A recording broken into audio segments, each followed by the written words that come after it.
You're unmuted.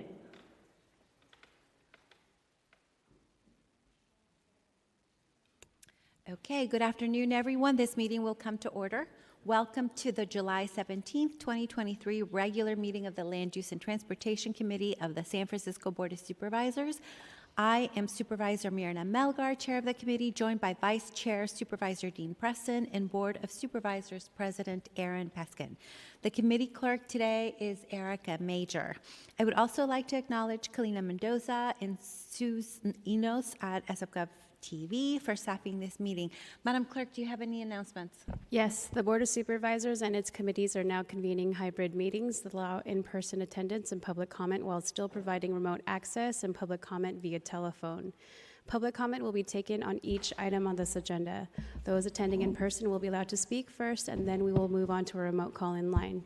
When connected, you will hear the meeting discussions, but you will be muted and listening mode only. When your item of interest comes up and public comment is called, those joining us in person should line up to their right near the curtains, and those joining us remotely should press star 3 to be added to the queue. Please remember, if you're on your telephone, to turn down your television and radio or all listening devices you may be using. You may submit written comment to me in two of the following ways. You can email me, the Land Use and Transportation Clerk. My email address is erica.major@sfgov.org. And you may also submit your written comments via U.S. Postal Service to City Hall at 1 Dr. Carlton B. Goodlett Place, room 244, San Francisco, California, 94102. Finally, items acted upon today are expected to be heard on the July 25th Board of Supervisors agenda unless otherwise stated. Madam Chair? Thank you so much, Madam Clerk. Please call the first item. Item number 1 is an ordinance amending the administrative code to provide that tenant-occupied units and buildings that will be receiving either low-income housing tax credits or tax-exempt multifamily revenue bonds shall remain subject to the rent ordinance as long as any of the existing tenants continue to reside in the unit, or unless all the tenants in the unit agree otherwise in writing, and for any such units that may have previously become exempt from the rent ordinance since 2018, restoring rents to the levels allowed that the rent ordinance continuously applied. Those joining us remotely, now is your time to press star 3 to be added to the speaker line. Madam Chair? Thank you so much, Madam Clerk. Supervisor Preston, thank you for introducing this legislation. The floor is yours. Thank you, Chair Melgar, and thank you for calendaring this for today and getting this on a busy agenda. The ordinance before us today seeks to close a loophole in our city's rent control policy and to make sure that residents are not unfairly deprived of rent control protections under Chapter 37 of the Administrative Code. This loophole was brought to our attention by residents of Frederick Douglass Haynes Garden Apartments, FD Haynes, a 104-unit affordable housing complex in the heart of the Western Addition. FD Haynes was built in 1972 with financing secured from HUD. In 2014, the HUD mortgage was paid in full, and the former landlord entered into Section 8 contracts with HUD for 84 of the 104 units. The remainder, 20 units, were not under Section 8 agreements, and without any government subsidy, these units became subject at that time to the rent ordinance and to rent control. In 2019, the ownership applied for and received multifamily housing loans in order to finance repairs on the property, and as a result, the rent board subsequently determined that these remaining 20 units that had rent control lost their protections under the rent ordinance. As a result, some of the families at FD Haynes saw astronomical rent hikes and continue to see astronomical rent increases. One family has lived at FD Haynes since 1977, saw their rent jump last July from $1,408 to $1,921 a month. The first annual increase on July 1 of this year, their rent jumped again an additional $513 just for this year, and there are projected further increases of a similar order of magnitude of about $500 a year, to such an extent that by 2026, their 3-bedroom apartment will cost $3,973 per month in this affordable housing complex, a 182% increase in monthly rent over the course of 5 years. Simply put, these rent hikes at FD Haynes are completely unacceptable. No one should have their rent control ripped away without having any say in the process, especially long-term African-American residents of my district. The legislation that's before us today restores rent control for these tenants and makes sure that we close this loophole for good so this doesn't happen again. Under this proposal, in the event a property owner gets multifamily tax-exempt revenue bonds to finance repairs, a resident that has rent control retains those protections and can only opt out with written consent. For FD Haynes residents, if passed, the legislation would restore their rent control protections and revert their monthly payments to the previous amounts plus allowable annual increases that would have been allowed under the rent ordinance.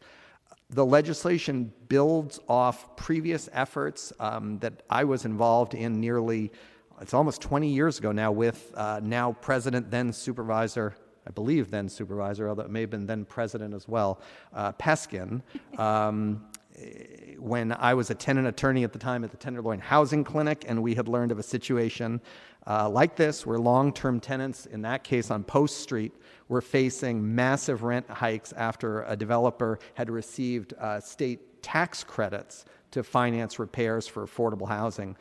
Supervisor Peskin at that time wrote and passed legislation clarifying that residents don't lose their rent control protections simply by their landlord getting tax credit financing. So what the legislation that's before us today does is it builds on that effort by adding multifamily revenue bonds to the categories of public financing that does not result in loss of rent control protections. It's narrowly tailored.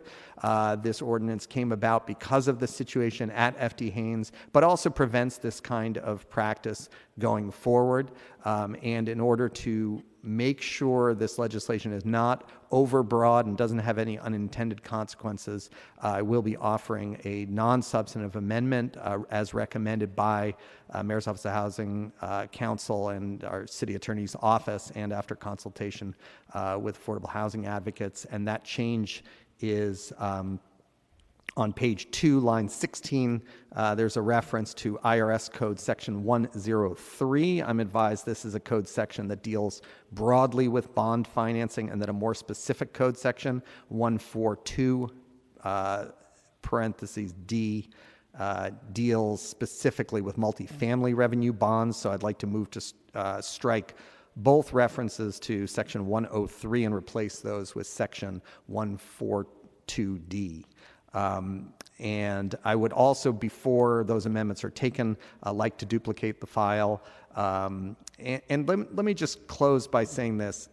In a city with a over $14 billion budget, in the midst of having, I think, a necessary and very productive conversation about reparations to the Black community, I think it's unacceptable to allow massive rent hikes on long-term African-American residents in the Fillmore, rent hikes that will inevitably lead to displacement of these long-term community members. It's just unacceptable. We introduced this legislation at the request of tenants, appreciate their involvement in drafting the legislation, and strongly urge your support, colleagues. I do want to thank Manu Pradhan and Keith Nagayama of the City Attorney's Office, as well as Kyle Smealy in my office, my Chief of Staff, for all their work on this ordinance to make sure we got it right. Thank you. Thank you, Supervisor Preston. And I just wanted to say how grateful I am for you tackling this. In our city, we have thousands of units of housing that were built using federal financing that are not on our books because, they were not part of the city's investment. They were federal investment. Most of them are in your district and also in District 10. Some of it is rental co-ops and some of it is ownership co-op, and they are all at risk because no one really is looking out for them. So I am really grateful that you are doing this. It's very, very much impactful. Thank you. Supervisor Peskin, President Peskin. Please list me as a co-sponsor. Oh, yeah, me too, please. Thank you Thank you. both. With that, let's go to public comment, please, Madam Clerk. Thank you, Madam Chair. If there are any members of the public that would like to speak, please line up to your right. Those joining us in person, please press *3 to be added to the queue. You have 2 minutes. Hi, my name is Stephanie Brandon. I've been living at FDH for 33 years. I've raised my family there, my children there. I am now a senior, and the rent increases that I have been receiving and will receive over the next 4 years, I'm afraid that I'm going to be priced out, and I'm not going to be able to stay there anymore, which is really unfair to me. Most of the African-American people in my community have been priced out where they had to move to Oakland, Antioch, and all these other places, and I feel like I'm going to be one of them if you guys don't help us and pass this legislation so that we can stay in our homes. I just really feel really depressed about this whole situation because it's not fair to us. I made my life because I thought that I was under rent control and I'd be able to stay there until I die, you know what I'm saying? And now that's maybe not even the case. Plus I have health issues too that I'm dealing with. It's going to come down to a choice where I might not even be able to pay for medications. I might not be able to pay for food for myself in the long run. So I just feel like, if you guys could just really please help us and pass this legislation, I would be eternally grateful. Thank you. So much for your comments. Next speaker, please.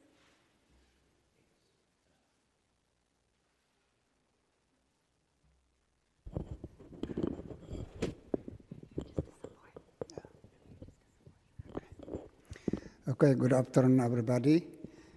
My name is Gabriel Tekle. I am 71 years old. I am in that building where I live right now.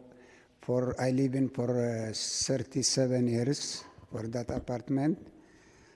I am supposed to be age 65. I retire, stop working, but I suffer in working because I cannot live by Social Security one paycheck in the city because cost of expenses too much.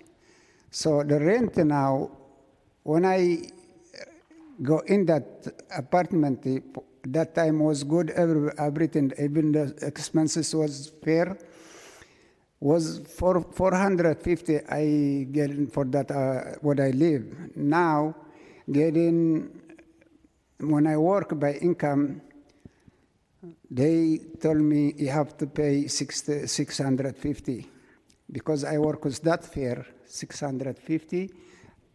That's fair. But right now, huge money every year they increase. I cannot afford because right now from 450 it come up to 1,600 something I pay right now. There is no way by Social Security to live that. That's why I'm supposed to stop working at age 65. Now 71 years. If I quit, I'm be homeless, period. So that problem, I just leave for you guys in your humanity, in your judgment. Look at it, what they increase for us. Thank you. Thank you so much. Next speaker, please. You have 2 minutes.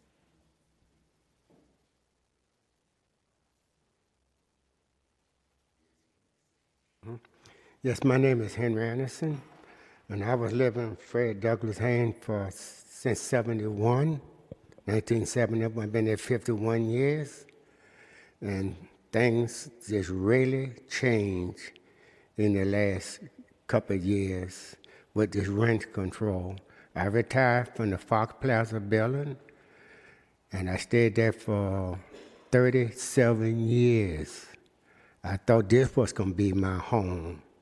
But all of a sudden now, I can't afford to stay there with my family. I have 2 sons and a daughter. and they didn't overprice me out, and I'm retired, and it's real hard. If I pay my rent, I can't pay the PG&E bill. See, so right now I'm in trouble. That's it. Thank you so much. Next speaker.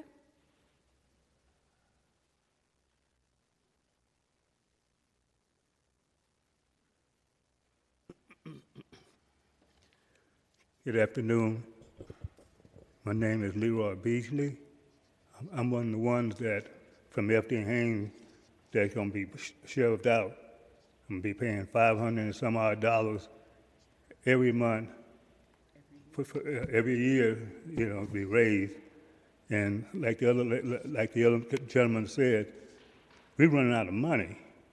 You know, pretty soon we'll be homeless, sleeping on one of them bridges, a freeway or somewhere. You know, a hazard to society. But we'd like for it to go back the way it was, you know, for everybody can live and be comfortable. And, you know, that's all I have to say. Thank you so much for your comments. Are there any other speakers that would like to speak on this item? Yes, my name is Patricia Beasley, and I'm the president of our Tenants Association. And they are increasing. He spoke of my incident here with the rent. We went from $14.08, now we're paying $24.34 as of July 1st. I have several disabilities. I'm retired from the city, and my income, sometimes I have to struggle to pay for some of my meds. And this is not counting, sometimes depending on where we're going to have to eat.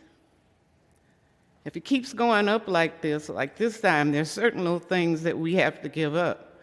And I don't feel like, since I'm on a fixed income, I should have to worry about this.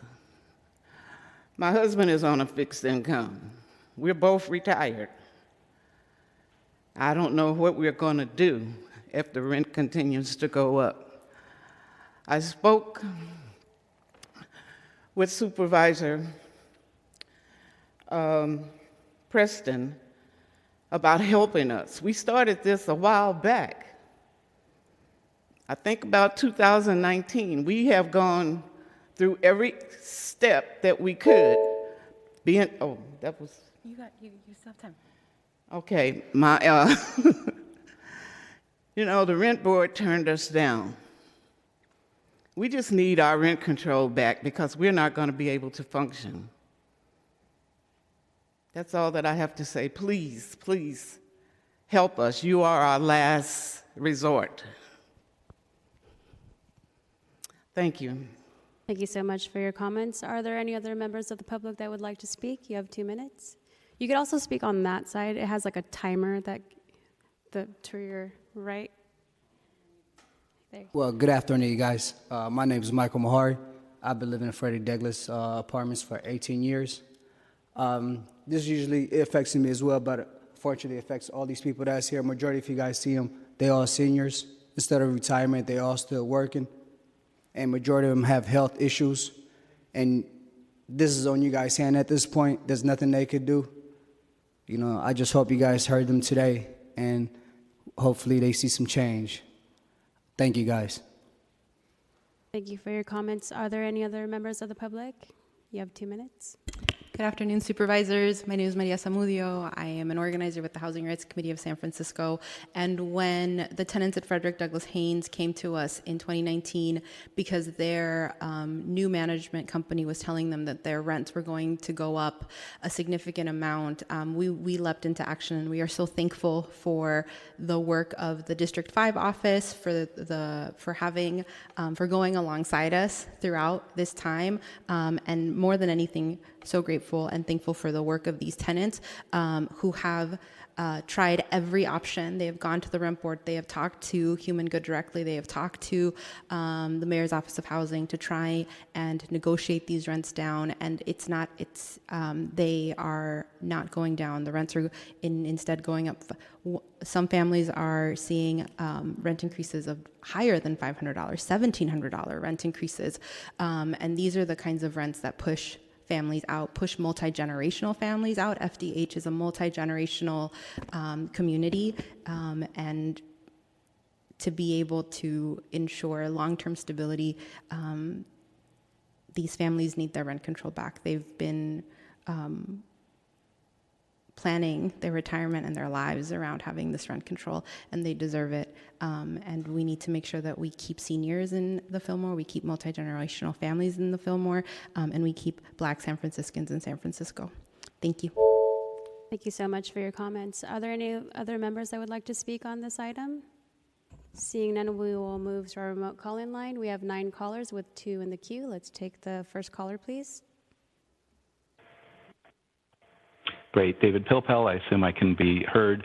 I have no specific comment on the underlying legislation. I did have a suggestion on language on page 3, lines 12 and 13, proposes to strike the words San Francisco Redevelopment Agency and substitute OCII. I think it's fine to include OCII, but I would not necessarily strike redevelopment agency. I don't know if there were any use restrictions imposed by the former redevelopment agency, but if there were, then I would not want to write them out of this legislation. And in order to preserve any that might exist, I would suggest keeping in the 4 words San Francisco Redevelopment Agency as well as adding OCII. So I would just, again, call your attention to page 3, lines 12 and 13. Thanks for listening. Thank you so much for your comments. Let's take the next speaker. Good afternoon. This is Tab Buckner from District 5, and I want to thank Supervisor Preston and his office for the work behind this, which I strongly support for this proposed ordinance. It's both fair and makes total sense to secure units that were in buildings created for affordable housing to remain affordable. And being that this is regarding a particular part of the city that has received devastating losses over generations, where we've lost entire communities, it really is apropos to make sure that more is done to allow these people, these individuals, families, and communities to stay in San Francisco and be so much a part of the community that they've always contributed to. So I urge that this committee and the full board support this ordinance, and thank you very much. Thank you so much for your comments. And that completes the queue, Madam Chair. Thank you so much. Supervisor Preston, would you like to move the amendments and move the entire ordinance? Thank you, Chair Malgar. And let me just, I do want to just thank and acknowledge all the folks for taking the time to be here. And I know it's been a long road for folks, and some of the residents spoke to the process. And I really want to just underscore the point that Ms. Beasley and others have made around this legislation that's before us really being a last resort. Folks have gone through extraordinary efforts to try to get some reasonable minds to come together on this one and recognize that $500 rent increases per year is just at a time when we're talking about how to keep Black residents who have survived decades and generations of displacement from the Fillmore in the Fillmore. It just, it's hard to fathom that it takes legislation to get here. And I want to emphasize our office as well has viewed this as a last resort. Not only the tenants go to the rent board to try to get assistance there, but also we have engaged our office since January of 2022, so a year and a half now, with the management, with MoCD, seeking resolutions short of legislation to address this situation. And unfortunately, those have not been productive, and we've been, I would say, in probably the best term is sort of stonewalled in those efforts to even get an acknowledgement that these kind of rent increases are not okay, and we need to figure out a way to address any financial concerns at the complex without balancing the books on the back of long-term tenants who, as many have articulated, are in their long-term homes, having raised families there and trying to plan for retirement. And I want to thank everyone for coming out and speaking, and also for some of the residents who have spoken, even if not getting the increases, in solidarity with a lot of the seniors in particular who are facing these rent increases. So with that, I would like to, as I mentioned, duplicate the file, and then would like to move the amendment that I referenced previously.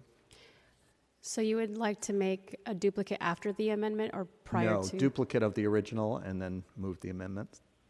And on the motion to amend the original, Supervisor Peskin? Aye. Peskin, aye. Supervisor Preston? Aye. Preston, aye. Supervisor Melgar? Aye. Melgar, aye. You have 3 ayes. Thank you. And then I would like to thank my colleagues for their co-sponsorship, and also recognize Supervisor Walton and Supervisor Chan, who are also co-sponsors of this item, and would like to move the item as amended to the full Board of Supervisors with recommendation as a committee report. And on that motion, Supervisor Peskin? Aye. Peskin, aye. Supervisor Preston? Aye. Preston, aye. Supervisor Melgar? Aye. Melgar, aye. You have 3 ayes. Thank you. Congratulations. Thank you. And for the duplicate? Oh, move to continue to the call of the chair. And on that motion, Supervisor Peskin? Aye. Peskin, aye. Supervisor Preston? Aye. Preston, aye. Supervisor Melgar? Aye. Melgar, aye. You have 3 ayes. Okay, that motion passes. Madam Clerk, please call item number 2. Item number 2 is an ordinance amending the planning code to designate Parkside Branch Library situated within McCoppin Square Park, 1200 Taraval Street, as a landmark consistent with the standards set forth in Article 10 of the Planning Code, and affirming appropriate findings. For those joining us remotely, now is your time to press star 3 to speak. You'll hear the system prompt that you have raised your hand in confirmation. Madam Chair? Thank you so much. We have Jonathan Goldberg here from Supervisor Ingardio's office to share a few remarks. Welcome. Good afternoon, and thank you, Chair Melgar, Supervisor Peskin, and Preston.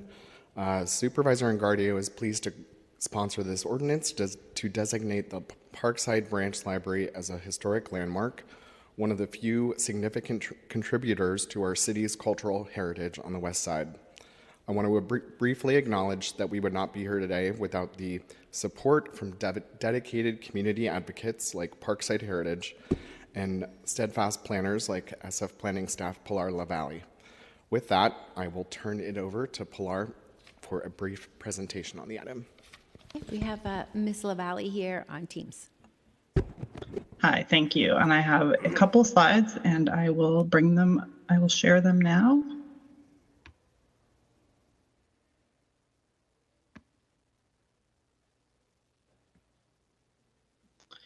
All right, thank you again. Good afternoon, Chair Melgar and Supervisors, Pilar LaValle, Planning Department staff.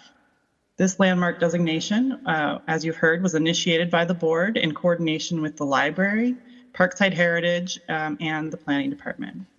The Historic Preservation Commission reviewed the proposed landmark designation of the library at their hearing on May 17, 2023.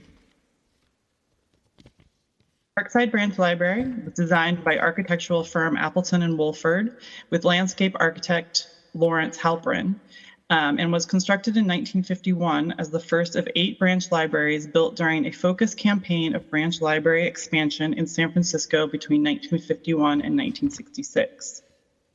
This branch library is historically significant for association with the social and cultural shifts in post-war American library programming and design, and reflects the philosophies of the modern public library.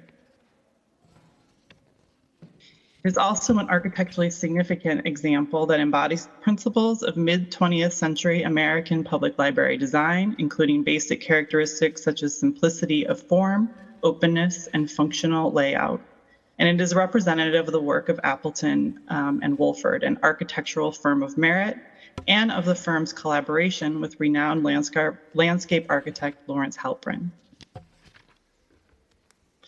At their hearing, the Historic Preservation Commission heard public comments in support of designation and voted unanimously to approve a resolution recommending designation of the subject property, finding that Parkside Branch Library meets established eligibility requirements and that landmark status is warranted. This concludes my presentation. I'm happy to answer any questions. Thank you. Thank you, Ms. LaValle.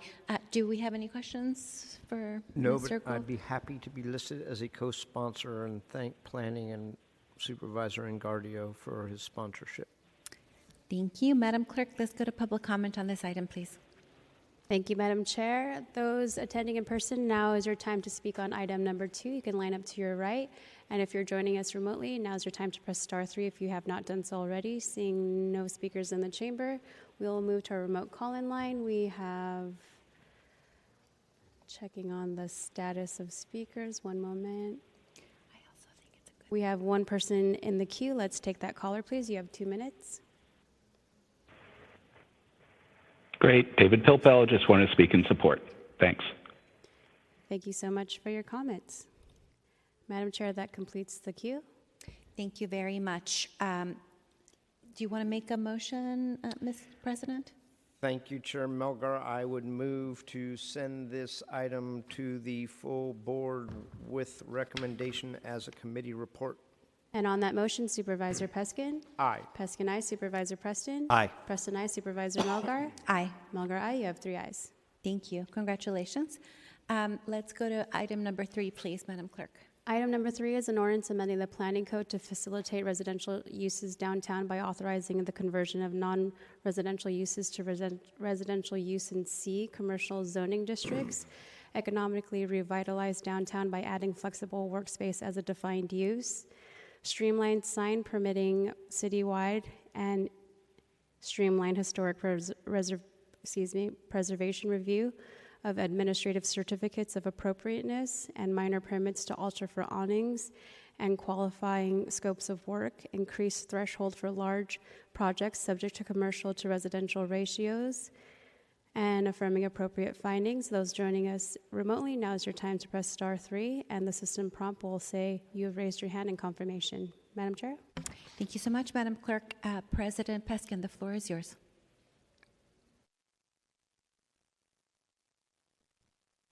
Can we come back to this item? And is there somebody here from planning who I can visit with on the side? Lily Langlois. Of course. Let's put a pause on this item and go to item number 4, which is also yours. Or would you rather we go to 5? President Peskin. What's that? Oh, I can do 4 real quick. Okay. Item number 4 is an ordinance amending the building and planning codes to create a temporary amnesty program for unpermitted awnings that streamlines the application process to legalize awnings, waives applicable fees, and confers legal non-conforming status for awnings and signs that do not comply with the planning code, and affirming appropriate findings. Those joining us remotely, now is your time to press star 3 to be added to the queue. You'll hear the system prompt that you have raised your hand in confirmation. Madam Chair?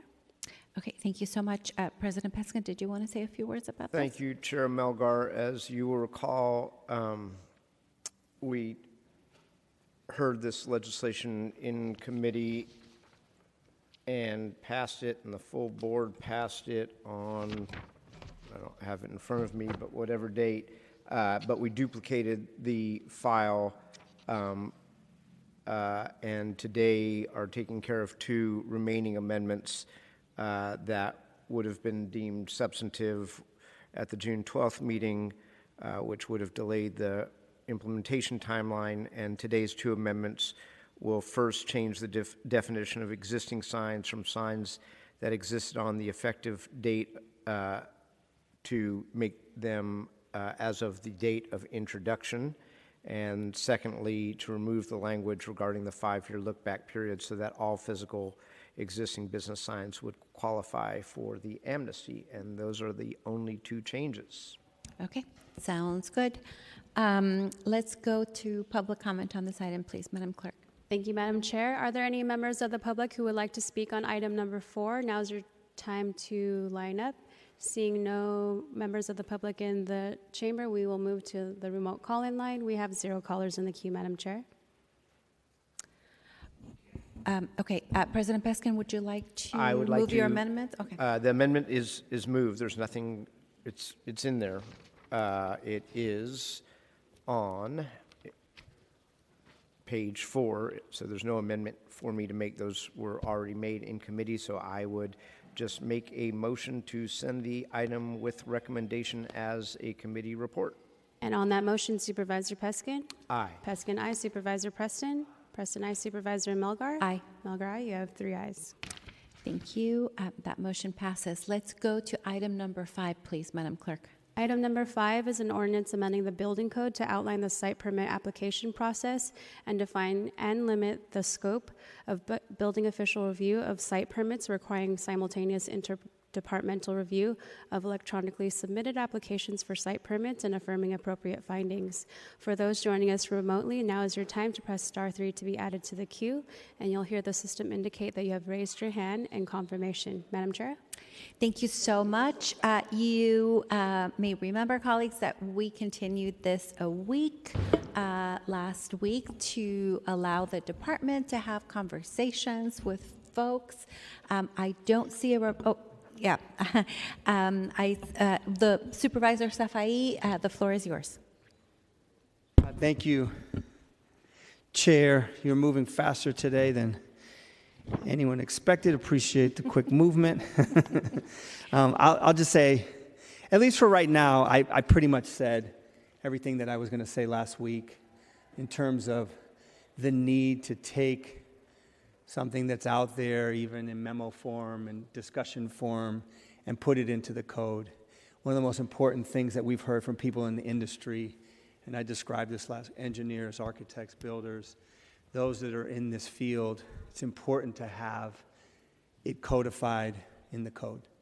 And people felt really, really strongly about this. The intent of this legislation is to turn the site permit into a 1 or 2 page checklist that is very easy and straightforward. So appreciate the help and partnership, Supervisor Melgar, and all the other people that I thanked last week. I want to thank Jeff Buckley from my team and all the folks from the industry that weighed in to really allow this to move forward.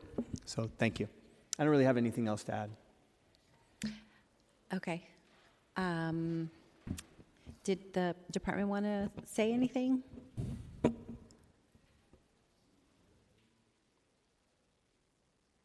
Nothing to add, Supervisor Melgar, but I do want to thank President Peskin and Supervisor Preston's staff for taking the time. Okay, thank you. With that, let's go to public comment on this item, please, Madam Clerk. Thank you, Madam Chair. Are there any members of the public that would like to speak for item number 5? Please approach the podium. You have 2 minutes. Those joining in person or online, now is your time to press *3. Hi, good afternoon. I'm Georgia Shudish. Section 317B2B and B2C demolition calculations in the planning code should be included at the time of submittal and should be explicitly stated in these building code sections, 106A, 106, whatever they are, even if the planning department's revision to the site permit ultimately prevails or it doesn't. These calculations are often not submitted at the time the permit is applied for, and often planning staff has to request them after they begin the review, or request that accurate drawings and DemoCalc matrices be provided. This is critical for understanding the true scope of a major alteration under Planning Code Section 317, and for the Building Code 106 to have full understanding if a project is really a demolition or just a major alteration.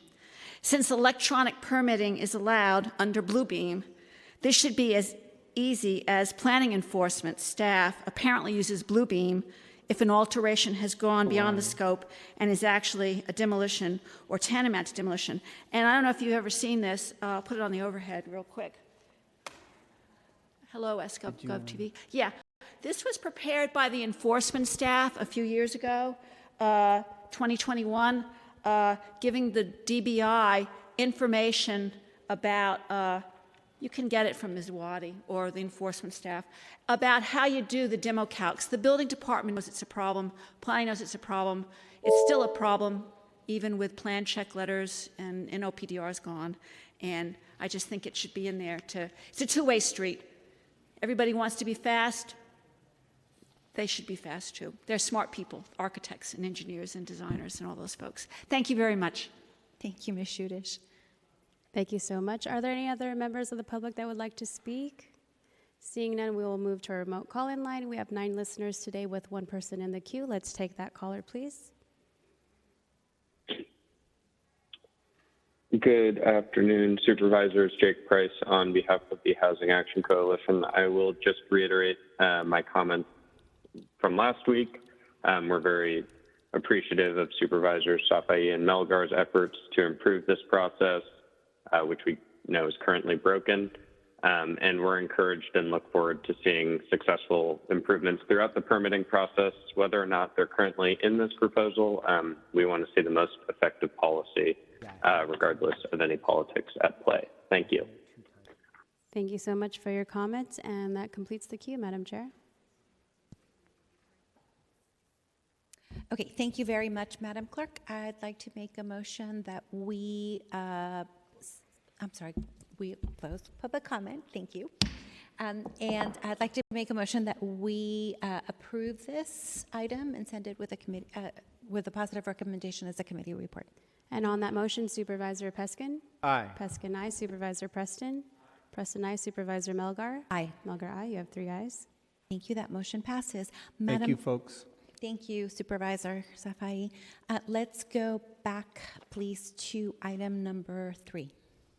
Item number 3 is the ordinance amending the planning code to facilitate residential uses in downtown by authorizing the conversion of non-residential uses, amongst other listed items on the agenda. Thank you very much, Madam Clerk. President Peskin, the floor is yours. Looks like we duplicated a lot of stuff on June the 12th and amended them, and they all appeared here a month later. This is one of those, so like with the awning legislation, almost all of this has been reviewed by this committee and adopted into law by the full Board of Supervisors, but these were a few pieces of trailing legislation that, as set forth in the Legislative Digest, these amendments include additional waivers and modifications from the Planning Code for off-street loading and curb cuts, expansion of the exception from sign controls that we will talk about in a minute, and an amendment to raise the threshold for larger projects subject to 2-to-1 commercial to residential use limits in the C3O to 20,000 square feet from 15,000 square feet, which was something that Supervisor Dorsey added for a specific project that I was not comfortable with until I understood it. Thank you, Madison Tam. So I am prepared to move these today with 2 minor tweaks, which is on page 42 to remove lines 18 and 19. That is a slight change to Article 10 of the Planning Code, Section 1005, and a conforming change in Article 11 of the Planning Code, Section 1111.1, subsection 5, also a mirror of the previous language. And with that amendment, subject to public comment, to send the trailing legislation to the full board with a positive recommendation as a committee report. Okay. Thank you so much, President Peskin. Do we have a formal presentation by Lily Langlois? No? Okay. So let's go to public comment on this Through item. the chair, then. we have Supervisor Safai on the roster. Oh, I'm so sorry. Supervisor Safai. Thank you. I just want to thank Supervisor Peskin for driving this conversation with regard to downtown revitalization. Just to add a little color to the conversation, we did work with Gensler, where we had a hearing on their analysis on office to residential conversion. They came back with a pretty strong analysis that said out of the 30 million or around 30 million square feet of empty office space, 4 million of it could be converted to office to residential, which would be a really strong signal for some really good work in the downtown core. So I want to thank you, Supervisor Peskin. I'd like to be added as a co-sponsor to this legislation and look forward to really working with this along with the inclusionary changes that we're making, along with some of the tax code changes that we need to make to really invite people to take advantage of this. Because even with this legislation, the numbers still are not penciling out for a lot of projects. And so we need to really take a deeper dive on the economics to allow for this to go forward. But thank you again for your hard work, Supervisor. Thank you. Thank you for your words, Supervisor Safai. Let's go to public comment on this item, please, Madam Clerk.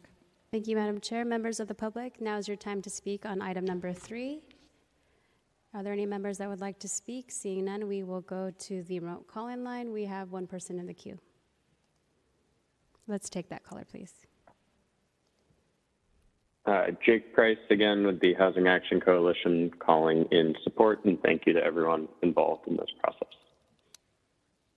Thank you so much for your comments, and that completes the queue. Okay, with that, public comment on this item is now closed. President Peskin, would you like to move this item? Yes, subject to the aforementioned deletions of those clauses in section 10005, subsection 10 deleted, and 1111.1, subsection 5 deleted. Should we take a roll call on that? On that motion, Supervisor Peskin? Aye. Peskin, aye. Supervisor Preston? Aye. Preston, aye. Supervisor Melgar? Aye. Melgar, aye. You have 3 ayes.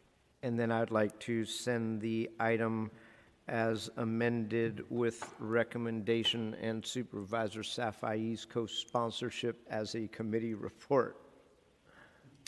This co-sponsorship is noted. And on the motion, Supervisor Peskin? Aye. Peskin, aye. Supervisor Preston?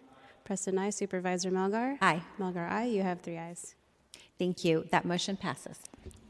Let's go to item number 6, please, Madam Clerk. Item number 6 is an ordinance amending the planning code to create the Family Housing Opportunity Special Use District, to amend the planning code to authorize the greater of up to 4 units or 1 unit per 1,000 square feet, to amend the planning code to exempt eligible projects in the special use district for certain height, open space, dwelling unit exposure, and rear yard requirements, conditional use authorizations, and neighborhood notification requirements, to amend the administrative code to require new dwelling or group housing units constructed pursuant to the density limit exception, and affirming appropriate findings. For those joining us remotely, now is your time to press star 3, and you'll hear the system indicate that you have raised your hand in confirmation. Madam Chair?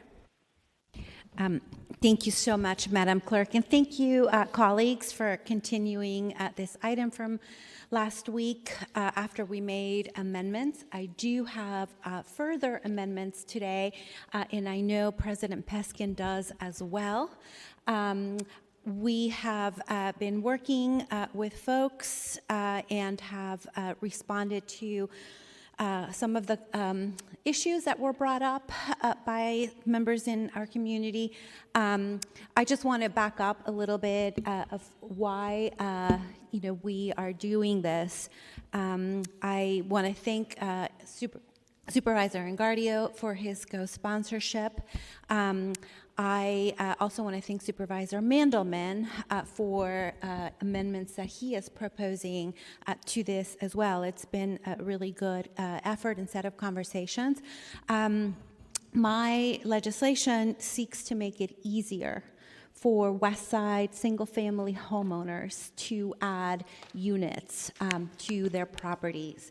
It is a special use district along the lines of that are considered as high resource areas under the housing element by HCD. If you look at the redlining map of the 1950s, it's almost the same It's almost the same map. And, you know, I want to acknowledge that we are working on adding housing to our housing stock, but also to, you know, do some of the things that we say we want to do in terms of density equity with the eastern neighborhoods, and to allow folks to adapt their properties to the way they live today, as opposed to the way that we all lived 30 years ago, 40 years ago, when a lot of folks bought these single-family properties. It is a response to many of my neighbors who want to add 1-2 units to their homes, aged in place, adapt their properties so that they can stay in the communities that they love, where their friends are, where their faith communities are, but where there's very few apartments and places for them to go. This allows for folks to make it a little bit easier to live multi-generationally in properties that they've owned. It is a small start to all of the things that we need to do to comply with our housing element commitments, but also to adapt the structures that we have built on the west side to the way people live today. So again, I'd like to thank folks that have worked with us, and also to my colleagues who have amendments and want to weigh in on these issues. So with that, I'm proposing one amendment, I'm sorry, I have several, that I've circulated. They are not substantive as per our Deputy City Attorney. After consultation with the neighbors, we have decided to add a section about neighborhood notification, very similar to the pre-app application, to include neighborhood associations and adjacent occupants. Many people have written me about this ability to easily point out known issues on the property, and this allows for that. So it will be on page 12, line 4. It will now read, number 12, conduct one pre-application meeting. Prior to filling a development application, the planning department shall not accept a development application under this section 249.94 without confirmation that the project sponsor has held at least one pre-application meeting conforming to the requirements of this subsection C12 and any additional procedures established by the planning department. The project sponsor shall provide mailed notice of the pre-application meeting to the individuals and neighborhood organizations specified in Planning Code Section 333, E2AC. The planning department shall establish additional procedures to administer this subsection C12. Then I'm also adding, we have clerical amendments on page 15, line 11, just adding a comma after the word further, that under section 1954.52, and it goes on. And then I have the third amendment on page 26.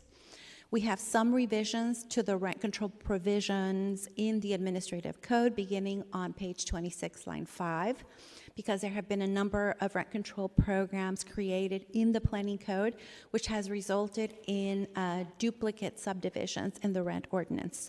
So the amendments just remove the duplicate subdivisions and consolidate the rent control programs into a single subdivision. And then I have an amendment number 4 on page 27 and 28 that cleans up the language regarding reference to section 37.2. And then I believe we have Adam from Supervisor Mandelman's office who would like to also propose additional amendments, which I will move when the time comes. Welcome, Adam.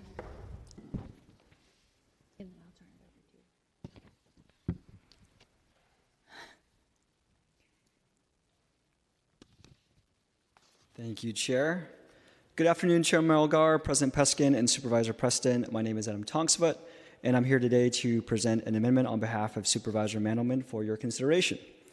Over the last number of years, Supervisor Mandelman worked on legislation to combat monster homes replacing smaller, older homes that are often more affordable to middle-income residents. This led to the creation of the Central Neighborhoods Special Use District in 2022. In 2017, Supervisor Mandelman's predecessor, then Supervisor Scott Wiener, led the formation of the Corona Heights Special Use District with a similar goal of constraining the development of monster homes. Both SUDs are in District 8, and we kindly ask for your support to retain these provisions in Supervisor Melgar's family housing opportunity legislation. Thank you for the consideration of Supervisor Mandelman's amendment. I've circulated language via email, and I also have 3 hard copies for your review. Thank you. Thank you very much, Adam. President Peskin also has amendments. Thank you, Chair Melgar, Supervisor Preston. The good news is I have amendments. The bad news is that they have not yet been approved as to form, but I can read them to you, but they have not been approved as to form, but I can go through them.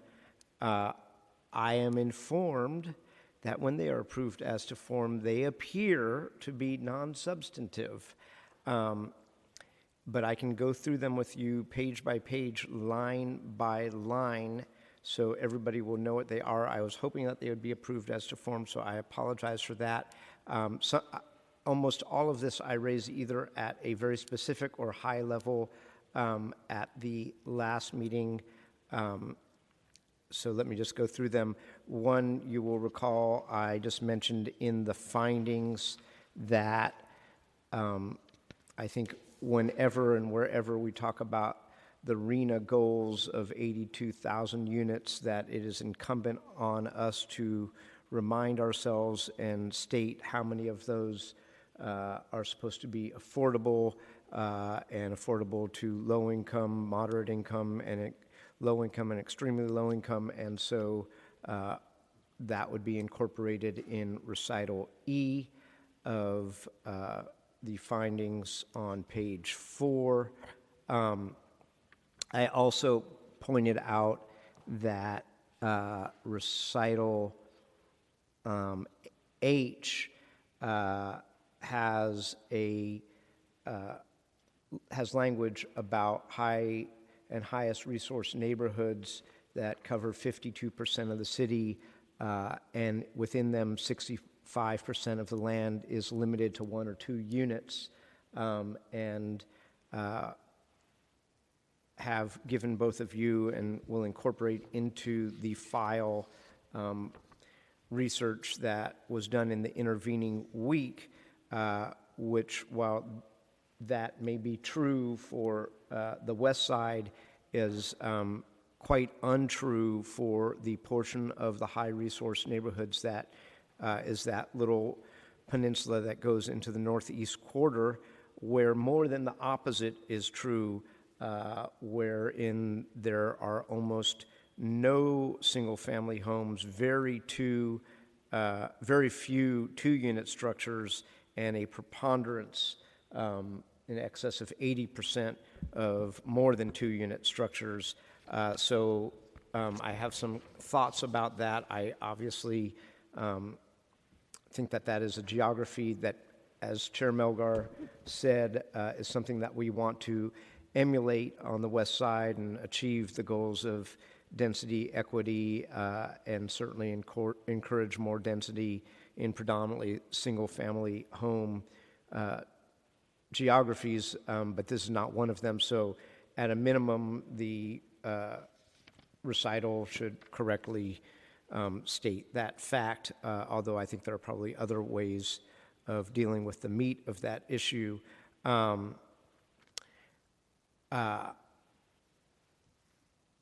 Sorry, I've got just a ton of notes here.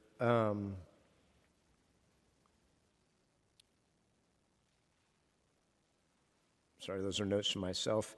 I note that subparagraphs, the finding L is no longer necessary because the environmental review has been done. Council concurs with that, and that can and should be removed. What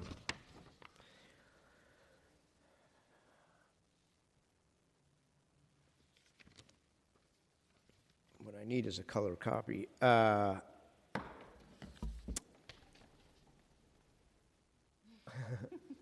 I give you my color copy? No, that's your color copy. Hold on. I have a color copy of my own. Here we go.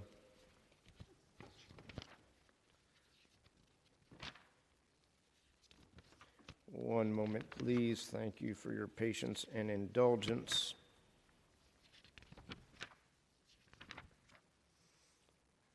Under the eligibility, section 24994, sub C, sub 4, A, I think we ought to add including any unauthorized units that have been occupied by a tenant within 5 years prior to the project application. There was also, given the change as originally drafted and the amendments last week, where originally it was you could add a fourth unit in an RH3, provided it was in the backyard, but then the legislation changed to go potentially beyond 4 units if lot size was large enough. But I just wanted to be clear that the original intent that the fourth unit be in the back, or additional ones be in the back, or be retained. So I think there's language we could and should add to that section A that says if the fourth dwelling unit does not meet the requirements pursuant to subsection D3, then the project would have to be limited to 3 units. In subsection C, the group housing, I believe that, well, what I don't want to have happen, and I don't think that this is the intent, is that the group housing SUD legislation that we all approved is in any way changed by that. And so I think adding at the end of that provision, the foregoing notwithstanding, the limits prescribed in 249.93 within the group housing SUD shall apply. That's a clarification. I also think that maybe this clarifies it if at the beginning of that provision, and I discussed this with council this morning, to add within RH1, RH1D, RH1S districts at the beginning of that sentence. I think she thought that that was a good clarification, but I leave that in her hands. And then in speaking with her, because I got very confused in subsection 5 on the next page about the bedroom configurations, and as I was talking with her, I think what we want to say is, well, I'm still unclear on that. And what I'm trying to figure out here is in 5 sub D, and sorry that I can't talk to you about this, Supervisor Melgar, is the way 5D reads now, it says the requirements of this subsection may be satisfied by existing dwelling units retained on site. And what I'm trying to figure out is, do those include unauthorized units? Do those include accessory dwelling units? So that's kind of a question. But I think in 6, we can get to that by saying, and Julia Gualco Nelson explained this to me, and then once she explained this to me, I think she and I came to the conclusion that we needed to break 6 up into 2 components, which is what she was explaining to me is that there may be or are single-family homes with unauthorized units that we want to encourage to avail themselves of this program. And so I think we might want to differentiate where, because here you are saying, for the purposes of this subsection, an unauthorized unit shall not be considered an existing dwelling unit. And I think that in buildings of more than one, we want to consider them to be an existing unit, and in buildings that are one, we do not. And so she said she would try to draft that. That would, I think, assuage my concerns. But in any event, we should, I think, talk about the look back, which is if the unit has been occupied by a tenant within the last 5 years, which we use in other provisions. One thing that just got lost, which is I did actually make an amendment last week to 7 that didn't make it in, but I did make the amendment and I circulated it on a piece of paper, and I think Ms. Gualco Nelson just had too many pieces of paper, but we actually did make that amendment to 7A, and we were, I think, all good on it because we all voted for it, which was located within an Article 10 historic district. That just didn't make it into this. In 8, do we want to strive for consistency or do we want to be consistent? That's a question for this committee. In 10,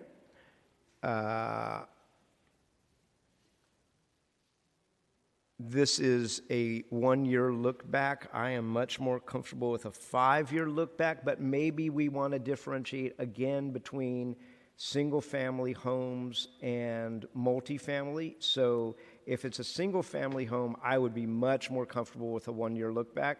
If it's a multifamily, I am much less comfortable, and that may also get to the intent here. Even if it's a single-family home in a denser district, I would be comfortable with a 1-year look back, if you understand what I'm trying to say, which is I just don't want to in any way encourage speculators to go for multifamily buildings, so that's why the 5-year look back. On 10B, just, and this is, I think that this makes sense, which is the multiple ownership provision, to also insert, because this is virtually all of these things are owned by LLCs, to just insert, right now it says, whenever property proposed for development is jointly owned as a common property, I would insert owned by a LLC. As to the vacant or abandoned, there is this been vacant for 1 year. Again, I'd be comfortable with it being, if it was a single-family home that was vacant for 1 year as compared to a multifamily building. Under 11, and I just cribbed this directly out of SB 9, to have, right now it says that the project does not propose demolition of, and it goes on to list those, and I very much appreciate your putting that in the eligibility criteria, but I think we should add, as set forth in SB 9, the project sponsor certifies under penalty of perjury that the project does not. And then, again, this is eligibility. The way it's written now, it says 3 or more dwelling units that were subject to rent control or recorded covenant or rented by lower or very low income households within the past 5 years. Not sure how we establish that.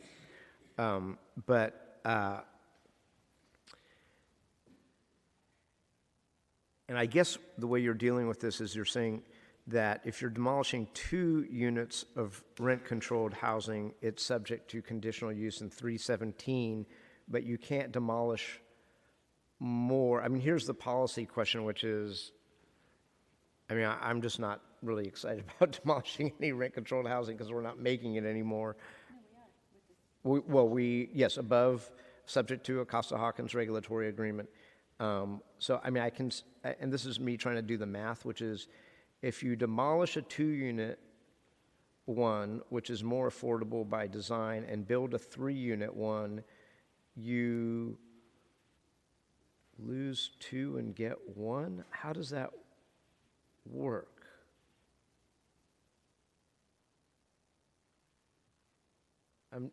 I'm struggling with that. Do you want a response, President Peskin, or do you want to go through I'll keep going through.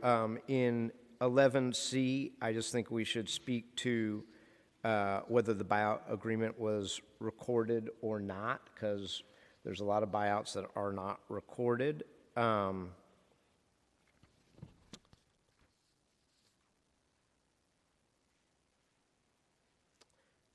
these are thoughts that I had, but Ms. Gualco Nelson explained them to me, so they're no longer thoughts that I have. I believe that it is your intention, and the Deputy City Attorney explain to me where this was set forth, but I think it could be more clear that that it's not subject to variances under 249.94D, which I think is what it intends, but it doesn't say it as clearly as it could. So I asked her to state that more clearly. I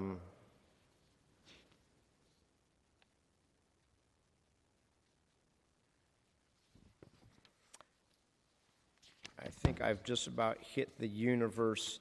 I also mentioned that there are areas in the northeast corner that are very densely built, that are subject to rent control, that are within the confines of an SUD that could or should be accepted. And finally, some changes to the subdivision provisions wherein there are a few spots where we can also use the under penalty of perjury standard, and wherein we can also require that they be done pursuant to the buyout, that the buyout provisions also apply whether recorded or not.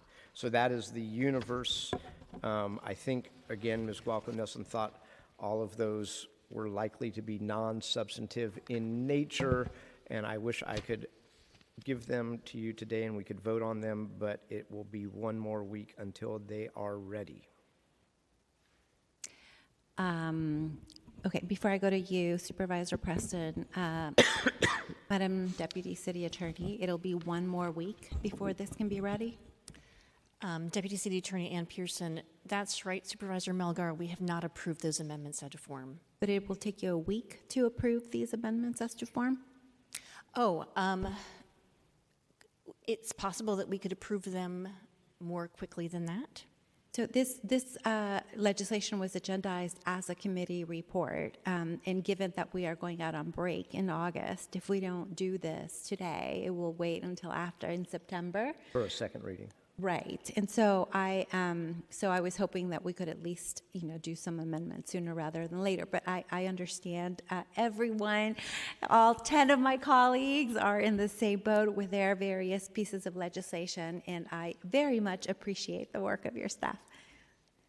If I may, I cannot say that all of the amendments are non-substantive. I think many of them are, but I haven't had the opportunity to confirm. If you'd like to send this to the full board, you can make any of the non-substantive amendments there on first read. I think that will be many of them. I just don't know without, because I haven't had the time to review them extensively. Thank you so much, Deputy City Attorney. Supervisor Preston. Thank you, Chair Melgar. And I had few issues I just wanted to raise, some of it just to get some clarifications, and I do want to acknowledge receipt of a letter from Haight-Ashbury Neighborhood Council expressing some concerns about or opposition to the legislation and requesting some changes to it. And I should say we were initially led to believe the legislation wouldn't have impacts in D5. I think we've learned that there's part of D5, the Haight and the North of Panhandle neighborhoods, where it could have some impacts. I think that's in part what you're seeing in some of the response from the neighborhood group. I will say, looking at the Haight and North of Panhandle in particular, President Peskin's comments around the nature of a neighborhood that isn't just a single-family home neighborhood, right, but that is kind of being treated the same in some ways as some of the single-family home neighborhoods. I don't have the numbers of what percentage, but it's probably not as dense there as the part of Supervisor Peskin's district that he referenced, but it's certainly not as single-family home dominated as the Sunset and various other areas that I think are from a policy perspective, more the goals here. I don't know that we need to, I don't know if there's going to, I would like some more clarity and to be able to share with my constituents around impacts potentially in the Haight and North of Panhandle areas, which are high resource, but also, as I said, not low density. There are a couple issues that I did want to get a little more clarification on and that relate across the board. One is the neighborhood. I appreciate your addition of the neighborhood, a neighborhood notification process of some kind, because I think one of the things I've heard concerns about is the idea of demolishing units without any conditional use or discretionary review, and just kind of where that leaves people who may have legitimate issues to raise. I am curious, in this new, it sounds like a new process for notifications, kind of parallel to these others, and I just wanted to get a little clarity. I don't know if Chair Melgar, if you have that, or if planning could provide that, but just what, like, who issues this notice, and then to the extent issues come up in these sort of preliminary meetings, like how those get addressed, like what happens if the community has, or the neighbors have a legitimate concern or issue that gets raised at that. I'm familiar, obviously, with the existing processes around DR and CU. I don't know if you want to field that or planning. So thank you, Supervisor Preston. We do have Veronica Flores here from Planning, who I worked with. So this is the language that I put before you now leaves it up to the Planning Department to run the process. And I didn't want to be like really specific about, when, exactly how, what font size, and all of these things, because I think that the Planning Department has existing processes already that can be used, that the public is already used to. That is a policy of the Planning Commission now. So I will bring up Ms. Veronica Flores to talk about that part. Thank you, Chair Melgar. I'm Veronica Flores, Planning Department staff. Just to elaborate further, the idea here is to have more advance notice for the neighbors and the neighborhood groups, and all of that would be conducted and submitted as part of the application. So even before the applicant can proceed, they have to make sure that they've completed all of these steps. There is currently the pre-application process. I believe that's what Chair Melgar was referring to. So this new, I don't know if I call it administrative notice, it will be similar to that. However, there is an additional clause where the Planning Department would have, or would outline additional procedures related to this new notice. Those specifics are still in the works and will be worked out, but we understand that that is on the radar, and we will have that information and that process ready later. And in hearing from community members, Supervisor Preston, we heard that there was a desire to have a posted notice, for example. So I think that we can work with the Planning Department and the Planning Commission specifically, as it is their policy, to make sure that that is put into the procedures. And like I said, I did not specifically want to put that level of detail in the ordinance because I think that we can give room to the bureaucracy to work its magic. And so if I'm understanding it right, it's on the developer basically to do whatever that process is that's unspecified, because the requirement would be when they come and apply for the demolition permit that they're certifying that they've held that. Is there I'm curious if there's any, not just demolition. What's that? All projects. Right, any project under this, or whether there's any planning notice that goes out, or if it's just the developer does the notice and then has to inform planning they've done it. It is dependent on the applicant, and then they would need to submit that as part of their application to the Planning Department. And so that's a shift, is we're essentially shifting the notification from what's ordinarily done by planning to the developer to do. Yes and no. Currently, a number of projects already go through the pre-application noticing process and that pre-application meeting. So there are parallels there with that would still be intact. Under the prior version, that was not required at all. Thank you. And then are the permits, are demolition permits still appealable? I'm not talking about DR, and I understand that under this, the discretionary review and conditional use would not apply or be required if it falls within the ordinance. But does the ordinance do anything to just a straight up within 15 days of the issuance of a permit appeal? That process will not change under this ordinance. Okay. And so that's sort of the only, what I'm trying to understand, I mean, I understand the purposes of basically trying to eliminate the frivolous appeal or the frivolous CU appeal or DR that gets, it delays a project. But I'm also looking at, and when I hear from folks, it's, there also are legitimate situations, right, where someone, a homebound senior is concerned with a construction project about to happen next door. And so they, will use these processes to essentially negotiate with the developer on the hours of the day, or a family with a newborn kid, is going to have a construction site next to them. And so I think what I'm trying to wrap my brain around here is the normal tools that would be there for that, which could be conditional use, won't be.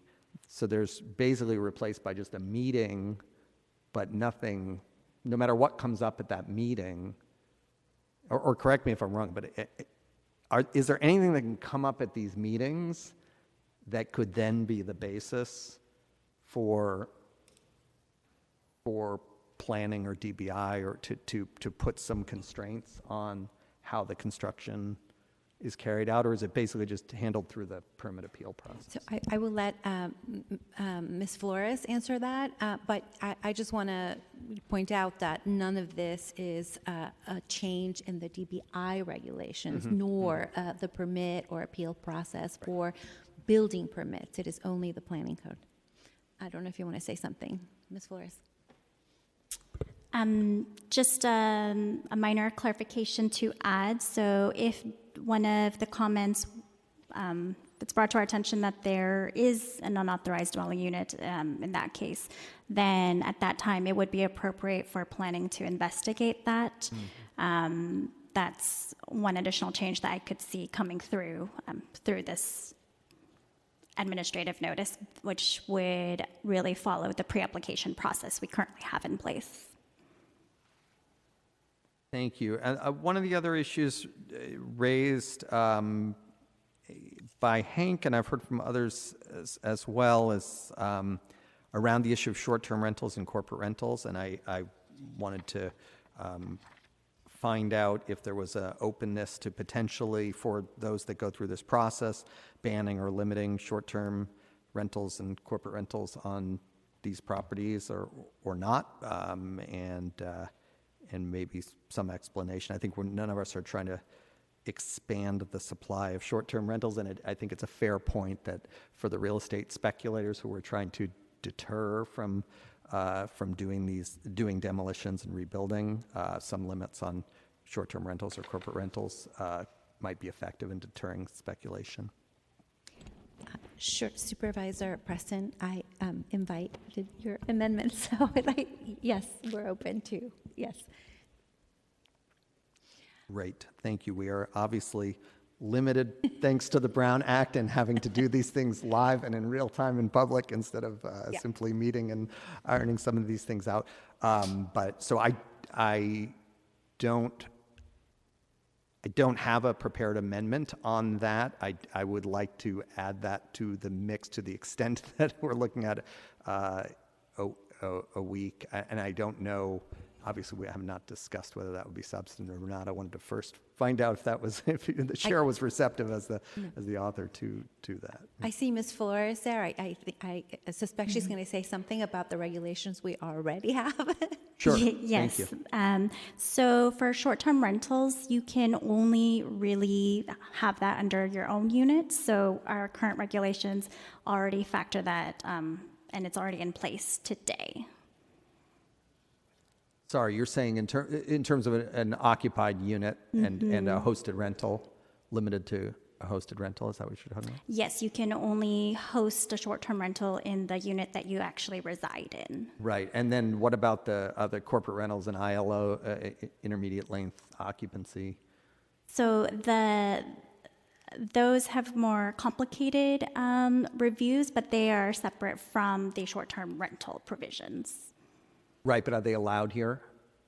In units that get built pursuant to the ordinance, would those be allowed? For ILOs, let me just brush up and get back to you on this. I'd love just issue. Thank you for your openness to this, and it may or may not be necessary, right? I think I want to look at in this intervening week at what is already banned, right, and whether there needs to be anything to tighten that up, because I think to the extent that it's not restricted in these, right, I do think in terms of encouraging speculation, it's a significant issue. I understand. Yep. Thank you, Supervisor. Thank you. And then I won't comment on all the various ones that Supervisor Peskin went through, except to say that I do strongly support the longer look back on the multi-unit buildings. I think that's a great idea. Yes, I'd like to point out that we all did in the fourplex legislation, and then it got vetoed. Remember? I just wanted to remind us that that's what happened. This is why it came out the way it did. But as President Peskin. I'm sorry. Go ahead. Yeah, just on that, I think, I believe the longer look back that President Peskin was referring to was around the tenant occupancy part. And that's fine. Right, because that was not the nature. The veto on the fourplex was around the ownership look back, and I understand you've done 1 year here, and I wasn't referring to that. Okay, thank you. President Peskin. I was just going to propose one concept, as long as it works for the city attorney, which is that when they are approved as to form, I would put it in the file and circulate it to colleagues. So if that happens tomorrow, they would be out there for the public and my colleagues. And that's okay, right? I would be happy to take the draft that we prepare for you, Supervisor, and put it in the file if that's what you'd like to do. Perfect. That way everybody can see it. Okay, and if we prepare amendments for other supervisors, we can follow their lead as well. Whatever they choose. Yes, go ahead, Supervisor Preston. Thank you, Chair Melgar. And Supervisor Peskin, can you include, just to simplify and streamline this process, the short-term and/or ILO, any restrictions on that in what I'm happy to put them in, so that way they'll be before the committee. In one file. Yeah, exactly, So in one document. If you would please consider that to be direction to Ms. Walco Nelson. Perfect, thank you. Okay, so it sounds like after public comment, we're going to continue this for another week. But let's go ahead and take public comment on this item now. Thank you, Madam Chair. Are there any members of the public that would like to speak? Now is your time to line up near the curtains to your right. Those joining us remotely, please press *3 to be added to the queue. For those on hold, please continue to wait until the system indicates you've been unmuted. You have 2 minutes. Good afternoon, Supervisors. Eric Brooks with Our City San Francisco and San Francisco CEQA Defenders. So this conversation today sounds a lot better than the ones that we've had in the past, to the extent we had any. I'd want to flag, though, that part of the reason folks are so on about this is that we absolutely do not trust anything the planning department staff would do to come up with noticing rules. So those need to be hammered out. Even that, I mean, that's a really good coming in our direction. That's very much welcome. But we need to make sure that's hammered out so that we can be trusting of that language and we don't have to trust the planning department. With regard to affordability, I know that's not easy. I know I've heard from the author that there might be legal issues with that, but we just broke ground in the last couple of weeks, this month, on 100% affordable housing, so there's got to be a way to include affordable housing in this so that it doesn't become gentrifying. And then, I would concur with a lot of the folks that say that completely getting rid of discretionary review and conditional use is very problematic. We need people to have that opportunity. And what we've been saying is, when you're making a building bigger, to build one or more units. We're not talking about building a deck or remodeling your bathroom. We're talking about legitimate things that people would want to call a DR about. And then the last thing is on corporate ownership. We want that blocked. And, I hear the author saying that it got vetoed by the mayor, but let's face reality here. If this legislation is not strong enough to get 8 votes to override a mayoral veto, then the legislation is not good enough. And we need to keep working on it until it is, with all parties at the table. Thanks. Thank you so much for your comments. We'll take the next speaker, please. You have 2 minutes. My name is Yolanda Catsalco Aztec. 2 things. One, first of all, many times especially when it has to do with the police budgeting and financing, it would be done on a day, on a Tuesday when I had a doctor's appointment or a surgery for my colonoscopy or something. So William Scott, the chief of police here, said he had his technical police officer that said he's the one that handles technology. I am a victim, and I haven't used, whenever something happens, an appointment from my boyfriend to me, and I cannot attend these meetings. Second of all, I think something about affordable housing. Somebody was telling me at the meeting last week that low income, which is now affordable housing, is $100,000 a year. I added up my Social Security and SSI, $15,661 a year. There's an article by the University of California that interviewed over 3,000 homeless people. 44% of those 50 years or older, or 50% 44 years or older. You know why they became evicted? Because they did not have the money to pay for the rent. And once you get evicted, you're homeless, and it's almost impossible to go back to being housed. So I'm saying, what's affordable housing? The median MAI is now, what is it, 100,000? And that's low income? 100,000? Who are you talking to? Who are you trying to get rid of? The poor, the people that work for you to take care of your kids. That's what affordable housing is in San Francisco. And I know it's got to do with the governor. There's plenty to say 4 million square feet of unit office space. Build housing for the poor, even though they can't afford it with their need for the homeless. There's little people out there in the streets. Thank you so much for your comments. Next speaker, please.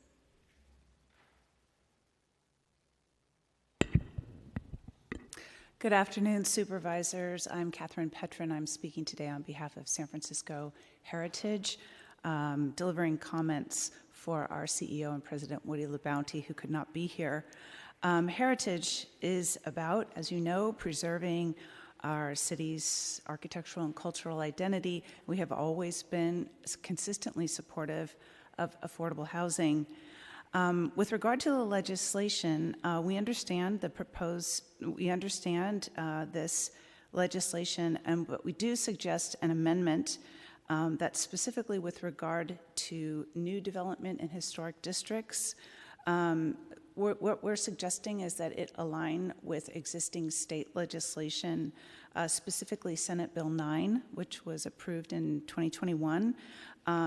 It references the Public Resources Code, Section 5020.1, and we suggest that in aligning and referencing that existing legislation, this ordinance will be clearer and more effective and not in conflict with it. Also, with regard to the amendment regarding neighborhood noticing, that's a good idea. We're very happy to see that. And one of the things that Heritage is all about is reviewing projects between different parties. And so, in the past and historically, we've been able to, I think, create win-win, make projects better for both parties, and avoid DR, which I'm sure you appreciate. Okay, thank you. Thank you so much. Next speaker, please. Madam Chair, members of the committee, Gen Fujioka, I'm from the steering committee of the Anti-Displacement Coalition. First off, I want to thank the chair and her staff for the kind of conversations we've been able to have and your openness to hearing our recommendations. I also wanted, but I wanted to note that I think in terms of the most recent version, version 3, we're still concerned that the proposal will allow the demolition of one rent control unit without a public hearing. And we think that that's a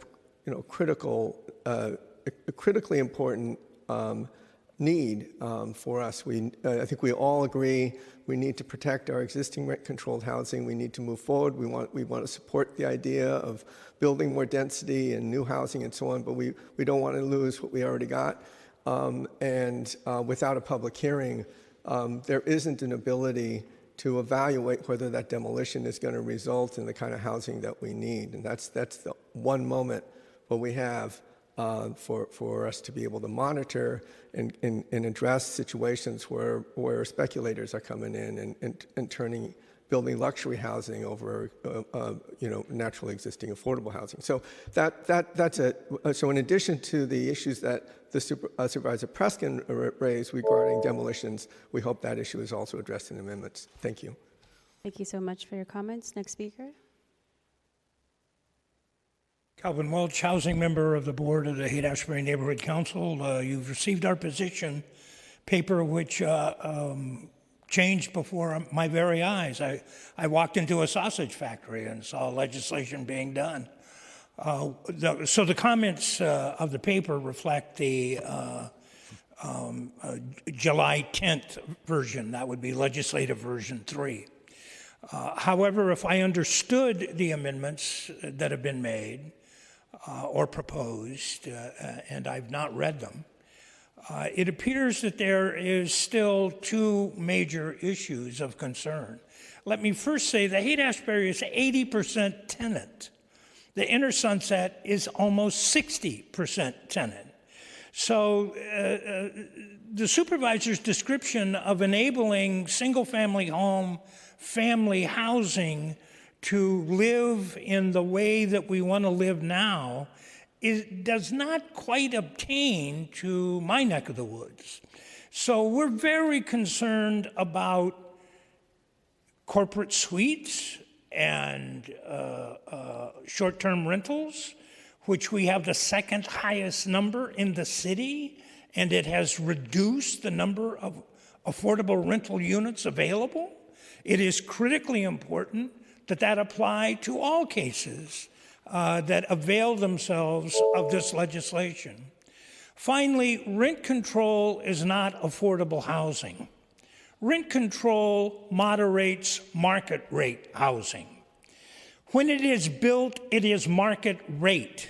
It is not affordable. So we are looking at a measure that will demolish affordable rental units and replace them with market rate rental units. That is not, in my understanding, keeping with the policy of the city. Affordability must be included. Are there any other members of the public that would like to speak? Before my time starts, could I please adjust the overhead projector, please? Thank you very much. SFGov TV, wherever you are. I'll put this down. Okay, so that's typical Sunset. We all know that, Mediterranean revival. I hope you read my submission to the committee, and this is a supplement. First, the idea of a 3-lot merger is an abstraction. But here is an illustration of what it would look like to demolish 3 single-family homes in the Sunset. This photo is on the unfortunate explosion site on 22nd Avenue, excuse me. These were very solid homes, perhaps historic because they were barrel front Mediterranean revival, which according to Mary Brown were unique to San Francisco from the mid-1920s to circa 1931. And they deserve consideration for preservation. They have a tradesman entrance, which could be the entrance for a brand new or existing unit on the ground level. This type of densification, adding a unit to a single-family home, was deemed potentially more feasible by Century Urban in the studies for the housing element that I cite in my email. Here, in the overhead, is a second pair of Edwardian flats with a UDU that is beginning its review with planning, proposed as a demolition. It is astounding to imagine that a pair of very livable flats could be demolished, replaced by 3 units, with the unit replacing the UDU, just a sliver adjacent to the garage, and the 2 flats becoming multi-floor mini mansions. From the web ad at the time of the sale, which was just a little more than a year ago, in March 2022, it sold for $2.5 million. It appears that both flats and UDU were occupied. Did tenants live there? This project would be approved without a CUA under the legislation because UDUs do not count, at least that's my understanding. It is hard, very hard, to understand why a city would pass legislation permitting something so reminiscent of redevelopment, like this pair of flats being demolished. Thank you very much. Thank you so much for your comments. Are there any other members in the chamber that would like to speak on item number 6? Seeing none, we will move to our remote call-in line. We have 11 listeners today with 7 in the queue. Let's take the first caller, please. You have 2 minutes. Good afternoon, supervisors. Jake Price with the Housing Action Coalition. Going into this hearing today, I think we were feeling pretty good about how the conversations went last week. We were prepared to be very supportive of the amendments that were offered then. I'm not going to lie, I had a bit of a hard time following the discussion earlier, so we look forward to reviewing current amendments that were proposed, and we will reserve further comment at this time. Thank you. Thank you so much for your comments. Next speaker, please. Good afternoon. George Wooding, San Francisco Land Use Coalition. Supervisor Melgar's family housing ordinance is getting very good. I like the new amendments that have been added. I like where your notification. There's all kinds of things I like about this a lot more than I did a month ago. What still bothers me is when you go to affordability. For example, when you looked at the mayor's legislation, she actually talked about increasing AMI for a family of 4 to 120%. So it goes basically from $115,000 a year to $173,000. As others have said, this is not really affordable housing that's being built.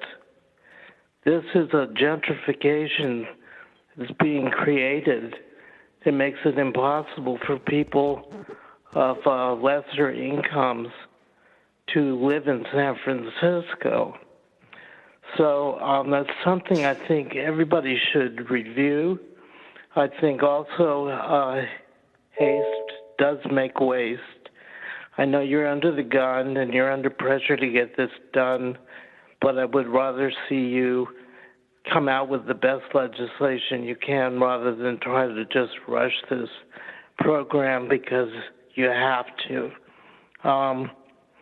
In terms of projects, I really like the 2 units. Thank you so much. Your time has through. lapsed. I apologize if I have to cut you off. We are taking public comment at 2 minutes. Let's take the next speaker, please. Eileen Bogan with Speak. Speak is opposing this legislation as currently drafted. Speak has signed on to the RCDSF letter opposing both this and the mayor's legislation, which both have the same co-sponsor. Speak is also opposing moving this to the full board as a committee report, and it begs the question, does District 7 have more than one member on the Board of Supervisors? Thank you. Thank you so much for your comments. You're muted. Apologies. 1 second. Hi, this is You're unmuted. What's Myrna think? 1 second, caller. Are we still? We're hearing you've been unmuted and muted. I'm hoping we're still live. 1 second as I get confirmation from IT support.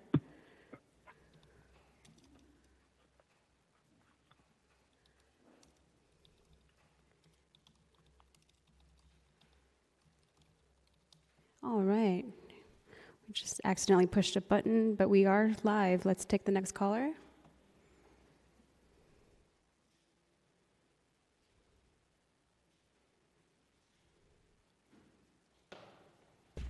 Hello, caller. Yes. Yes, you have 2 minutes. Go ahead. Okay. Guess you're talking to me. I wasn't aware of that. Sorry. Hi. My name is Renee Lazier, and I'm here representing myself as a longtime neighbor in District 4, and also from the Sun SF, Save Our Neighborhood, San Francisco. I oppose this ordinance for all the reasons that the prior speaker stated, but more so talking about demolition, one needs to consider when you demolition something, we have row houses. It will affect perhaps how these houses were to come apart, the settling, the subsidence of the soil, etc. It will also disturb a lot of dust, potential toxins in the soil, and it needs to be considered when doing that responsibly. Also, that I don't feel we need 82,000 new homes out here on the west side when we have a vacancy of last year per the budget analysis of over 62,000, which is probably a greater amount now, and there are 70,000 units in the pipeline. They also need to stress, which I've not heard anybody discuss, that when someone would sell their property or add to their property for this, that it's going to greatly increase their property taxes. And this may become a financial burden for the person doing this rather than a benefit. And if the person is selling this, waiting for these new units to be built, if they're staying in the units for their benefit, what is going to happen then when they're displaced? I don't think we need to increase our houses. There's too many vacant homes right now that can be converted into that, and make the illegal units that are illegal legal, and also convert all the empty office space downtown.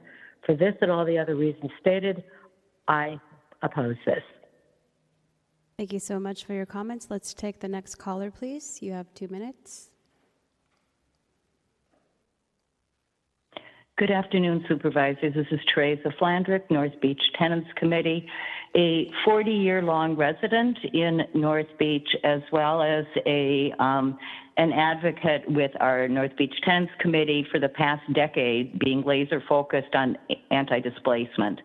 Again, when I look at the special use district that affects North Beach, looking at the actual street names, which is called a well-resourced area.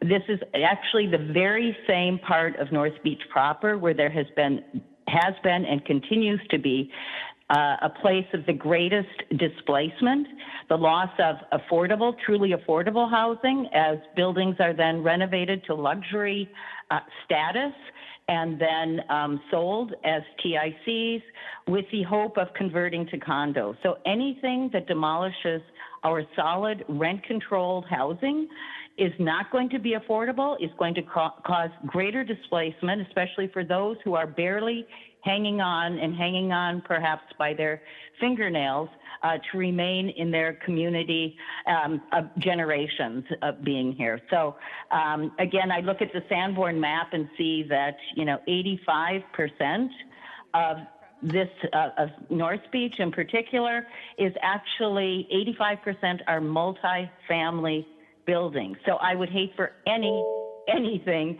to be demolished. And then again, it's, one might have a right to return.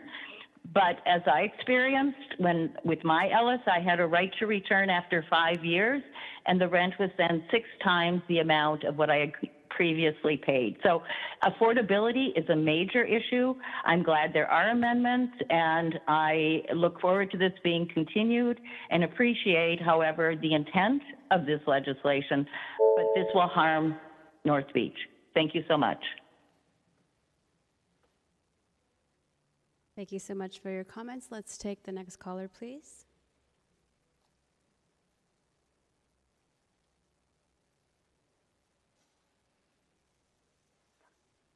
Hello, this is Mary Eliza. I'm speaking on my own behalf today. People do not trust the government when the government removes their ability to be involved in decisions that affect their lives. One of the last projects the Mission District residents tried to mitigate was on Florida Street. In 2019, the base density showed a 7-story building that included a basement and a 15-foot elevator extension. In 2021, the project was turned into 9 stories above ground with a basement and an elevator extension of 15 feet by the developer when he claimed a density bonus waiver for height. So my question is, when does a 4-story or 6-story zoning limit apply? It seems that no matter what the zoning is, developers may come back and add an additional 2 stories or more by claiming they're using one of the many state laws or city ordinances that allow additional height by right. For this and many other reasons, ordinances that remove public involvement in government processes will be met with resentment. Thank you. Thank you so much for your comments. Let's take the next caller, please.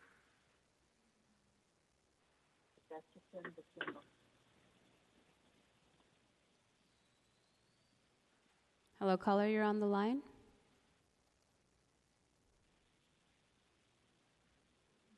We may have an unattended line. Let's loop back to that one, Susanna, and then take the next caller, please.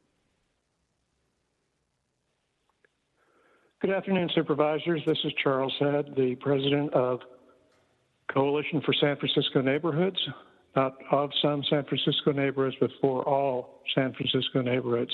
I'm also the past president of Sunset Heights and current board member.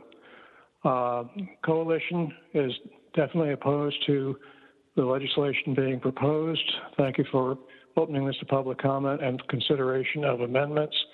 But for the various reasons that previous callers have identified, including demolition and resentment of neighbors not being able to make comments, particularly for example, CEQA concerns, we are opposed to this.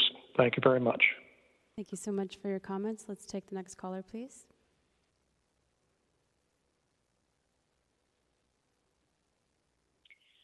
Good afternoon, Supervisors. This is Lori Biederman calling from the Inner Sunset District 7. I want to express that I think while the intentions of this legislation sound really good in all of the preambles, that we have a crisis of housing affordability that we're trying to address, absolutely true. Unfortunately, I don't think this legislation succeeds in doing that. It's pretty clear that rental units will not be built as a result of this legislation, in spite of the really good intentions to require the waiver of Costa-Hawkins if such units are built. It's also really clear to me that the average homeowner cannot build these kinds of additions on their property. Not only will it add to their tax base, but it would be extraordinarily expensive to build these units, particularly if the residents had to move off the property in order to do so. I very much appreciate Supervisor Melgar adding the amendments with respect to neighbor and neighborhood organization notification. I think that's really important. I also appreciate the efforts of the other supervisors on the committee and the board for their efforts to amend this legislation to continue to improve it. So I hope that many of those amendments, including addressing the issue of short-term rentals, will happen. Keep making it better. Thank you. Thank you so much for your comments. Let's take the next caller, please. Hello, this is Tab Buckner, and while I appreciate amendments have been made, I do echo Lori Lederman's concerns about elimination of rental stock, which is of tremendous high risk here in our city. And also, being from the Haight-Ashbury, I also echo Calvin Welsh's concerns in as far as our neighborhood is different from out in the Sunset, and as far as the type of buildings we have, the status of the housing, and again, how the housing is utilized here. So I really hope that indeed you take tremendous time in considering the adverse effects that this can have in numerous parts of the city, because our rental stock is precious, and it's endangered, and trying to replace it would be highly problematic in most cases. Thank you. Thank you so much for your comments. Let's take the next caller, please. So, supervisors, let's get to the chase. First and foremost, this legislation is totally flawed. In the past, we had the Academy of Art Institute take away thousands of rental units. I think y'all are blind when you don't understand that over 100,000 people, families have left San Francisco in the last 3 years. And we have 70,000 market rate housing. And while y'all think that y'all can dabble with legislation that has no clarity, stop hoodwinking us in broad daylight. And by the way, we need 5 minutes to really tell you what we know. Very few people don't want to call y'all because y'all give a measly 2 minutes. Thank you very much. Thank you so much for your comments. And we're checking to see if there are any more callers in the queue. Unbelievable. And that completes the queue, Madam Chair. Thank you, Madam Clerk. Public comment on this item is now closed. I'd like to make a motion that we move the amendments I read into the record, and then that we continue this item for 1 more week.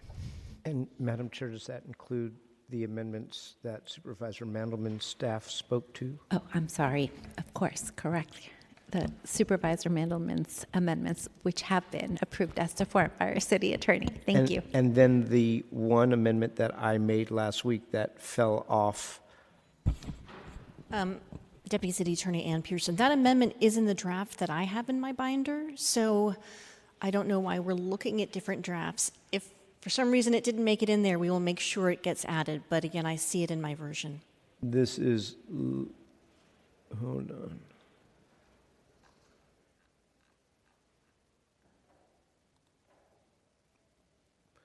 Version 3, right? Yes, that's the current version. Thank you.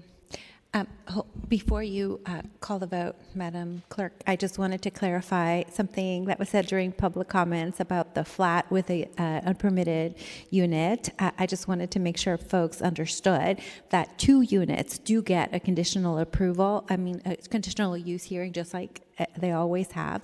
And unpermitted units are considered rent-controlled units, so that is, included in the legislation. And anything that's 3 units this legislation does not apply at all. So I just wanted to make that clear. Thank you before we take a vote. Go ahead. And on the motion moved by Chair Melgar on the amendments as stated on record by herself, as well as Supervisor Mandelman, staff Adam Supervisor Peskin? Aye. Peskin, aye. Supervisor Preston? Preston, aye. Supervisor Melgar? Aye. Melgar, aye. You have 3 ayes. Thank you. And then continue it to next week. And then on the motion to continue as amended, Supervisor Peskin? Aye. Peskin, aye. Supervisor Preston? Preston, aye. Supervisor Melgar? Aye. Melgar, aye. You have 3 ayes. Thank you. Do we have any other items on our agenda, Madam Clerk? That completes the business for Thank today. you. We are adjourned. Ta-ta.